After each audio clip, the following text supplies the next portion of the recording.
Since 2003, this is the Sports Source, East Tennessee's #1 sports talk show. Brought to you by Junk Be Gone and the Garza Law Firm. With your host, John Pennington. The Sports Source starts now. Good Sunday morning. Welcome into the Paper Be Gone studios for the Sports Source. We appreciate you being here. Let me tell you, there's nothing worse in life than you feeling like you've forgotten something. When you produce and host a television show and you have that feeling right as you come on air, that is a horrible thing. And I've got that right now. So if I'm sitting here and my hair is sticking up or something, I apologize. But I feel like I've forgotten something. Maybe it's because there's so much going on. We have spring practice coverage. Tennessee held their scrimmage yesterday. We'll talk about that. We have baseball talk. We'll go live to Lindsey Nelson Stadium. We'll see John Wilkerson over there. That's shortly. But there's also breaking news this morning, if you haven't already heard. Tennessee has had, we were going to talk about roster turnover on that Rick Barnes roster anyway, but now you can add Bradley Huntley Hatfield to the mix. He hit the transfer portal earlier this morning. The news came out. So there were rumors last night, but the news became official today. We'll get into all that, what it means to the program. Is Rick Barnes set up for the modern day athlete in terms of you want to build for the future and slow burn and create a culture? Can you do that in this world where kids say, yeah, I came here to start? We debated that during the season. Now Huntley Hatfield's leaving. We'll get into that. Let's just jump right into the whole thing. First segment of today's program brought to you by the Garza Law Firm.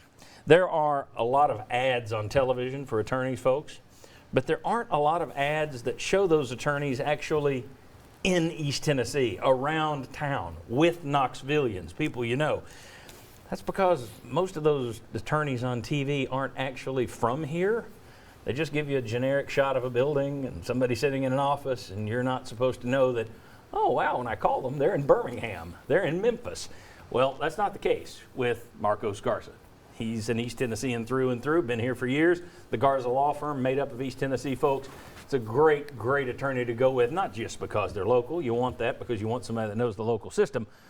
But he's a darn fine attorney, and that's a good team, very good team. You can ask around. You'll find out for yourself.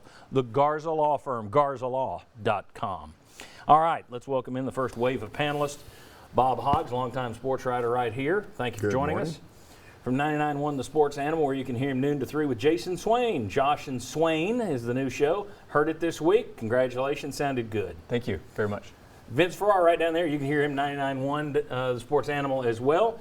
As a matter of fact, as soon as our show ends, you're going to be racing out the door and heading over to Lindsey Nelson Stadium. So clear the road, folks. Vince Farrar is going to be doing baseball. And that's only if John Wilkerson hasn't closed the door to our press. That's if he allows you in. Oh, sorry, Vince, it's locked.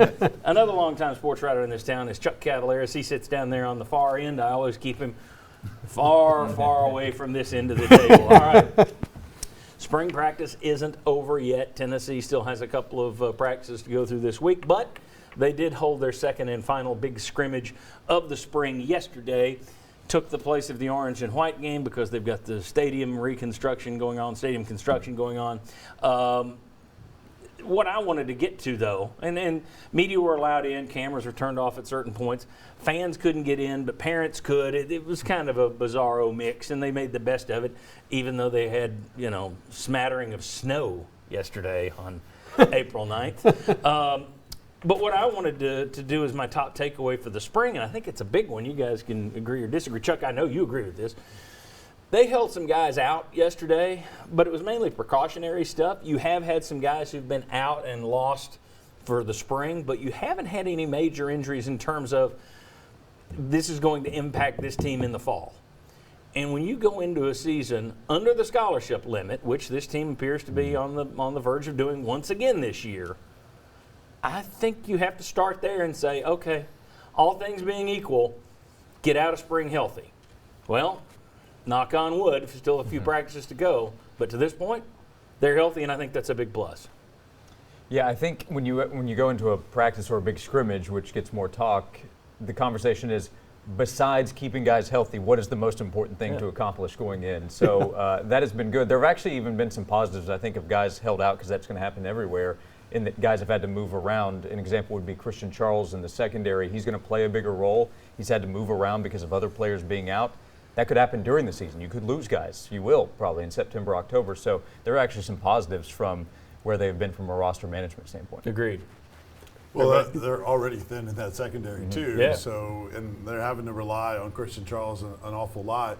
They did, and he impressed during spring camp. So that's a positive. I think you found out what you needed to about Christian Charles in the spring. They held him out. Cooper Mays as well. That gave Austin Nichols a greater opportunity at center to get more of those reps. You saw Carvin there some as well. So I agree with you, John. I think it is a positive. This team still doesn't have the depth in numbers and scholarships right now. And then there's still a lot to find out about this team with a lot of positions still being open. Yeah, and I think we've all covered teams that sometimes it seems like when there's one or two injuries or something happens, then all of a sudden it's like you got several guys that are getting hurt. And it was like, to turn around an old phrase, to me, it's like, stay healthy, my friend. Yeah. And tinker a little bit. I thought it was even interesting. I still think about Jimmy Callaway made a splash play, right? Yeah. He was one even Charles Davis had mentioned with that speed. Maybe he should look at trying a cornerback. But you're looking at certain things and combinations, John, and I think they're right on track with what they have to work with. Bob, if you're Alabama or you're Georgia and you're loaded top to bottom, if you're Tennessee in 1998, you can lose a guy like Jamal Lewis because you've got some other studs just ready to step in. This program isn't to that point yet. So I take it as a big plus. Again, there's a couple of practices to go. I don't want to jinx anything here. No, you're jinxing. Yeah. You're jinxing. The no-hitters going on. But as far as this spring, and we'll get to this in a second, you're not going to know much. I think the one thing you could know is if somebody's carted off the field.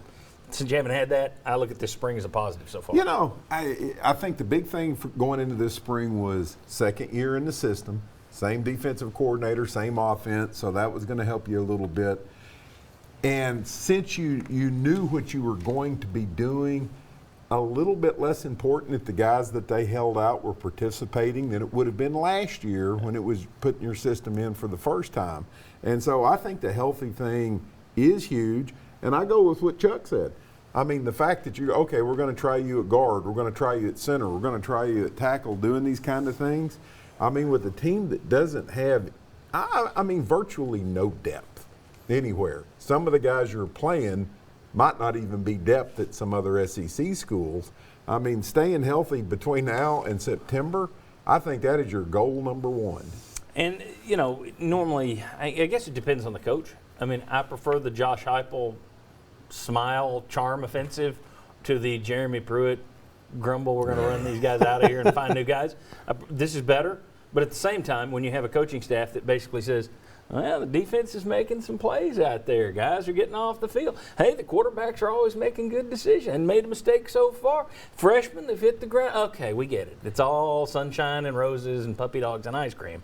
There's really not much you can take away from any of that stuff. I mean, if you did have somebody coming out rip-roaring mad, you can go, ooh, so-and-so's in trouble. With this, it's like, what can you tell anyway? They did open it up, though, a little bit yesterday. The media, it's like cameras on, cameras off, cameras on, cameras off. Vince, you were there. Give me your takeaways. You're going to have a couple minutes. What stood out to you that you saw? Well, I liked the fact that they really rotated pretty constantly the units, the ones versus ones, the twos versus twos. They did it frequently. They put them in some tough situations up against the goal line. Chuck mentioned the Jimmy Callaway play. That was the biggest flash play where Joe Milton, they're inside the 5-yard line, their own 5-yard line. It's not a 100-yard field, but just throw a quick screen pass to Jimmy Callaway, breaks a tackle right near the goal line, and then cuts it back inside, switches fields, and houses it. So it would have been 95, 98-yard touchdown. And that was just absolutely got both sidelines going. Also really liked each side, the offense and the defense. They were really energetic. I mean, running on the field, you had 3 defensive touchdowns, and the entire defense would sprint on the field to celebrate with their guys. Josh Heupel likes that kind of stuff, and I think that's a positive in terms of team chemistry. Because, like the DBs you mentioned, Christian Charles not there, already had 4 other guys not there.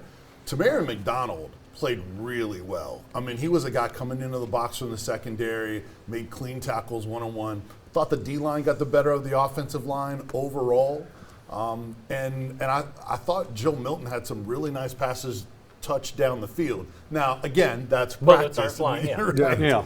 But to me, he looks a little bit improved even in that area. We didn't see a whole lot of Hendon Hooker, but I thought, and then also in Taven Jackson, he looks good and poised, but there weren't a lot of receivers at times, so he kind of held on to the ball, which is not unusual for a freshman. All right, very good. Guys, we got a couple more areas I want to talk about with football. Next, let's talk about the receiving corps. Are we underestimating the departures of two key vols? Let's take a look at the numbers, and we'll ask, this year's receiving number is going to be as good, better, or worse than this past year's? And don't forget, a little later we're going live to Lindsey Nelson Stadium to talk to John Wilkerson. And, of course, we're going to do a deep dive into the Bradley Huntley Hatfield situation and what it means for Tennessee basketball moving forward. Come on back on the Sports Source.